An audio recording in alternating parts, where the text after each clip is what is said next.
There is a quiet danger in seeing too clearly. Not the dramatic kind, the slow kind. The kind that makes you notice how much of the world is designed for people who never question their own thoughts. Self-awareness sounds like a gift until you realize how few people want to sit with it. When you start observing your patterns instead of defending them, you become harder to sell to, harder to distract, harder to control. And the world doesn't profit from people who think deeply. It profits from people who stay comfortably numb. Some people can't survive without noise. They confuse chaos with aliveness. Silence feels threatening to them, not peaceful. Stillness makes them confront parts of themselves they've spent years avoiding. So they create storms, drama, conflict, emotional volatility, risky behavior. Not because they're evil, because they don't remember who they are without movement. Chaos becomes the only language that makes them feel real. Then there's memory, the shapeshifter, the quiet editor behind the scenes.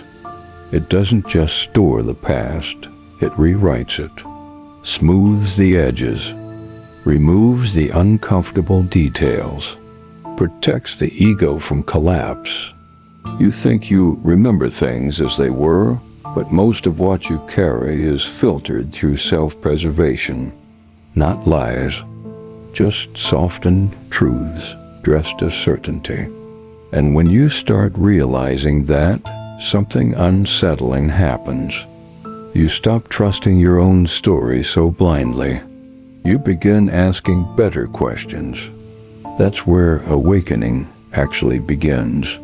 Not with enlightenment or mystical clarity, with discomfort, with the uneasy recognition that you might have been operating on autopilot longer than you wanted to admit, that your reactions weren't always chosen, that your version of reality was curated by fear, conditioning, habit. It can feel isolating at first, like stepping out of a crowd and noticing how loud it always was.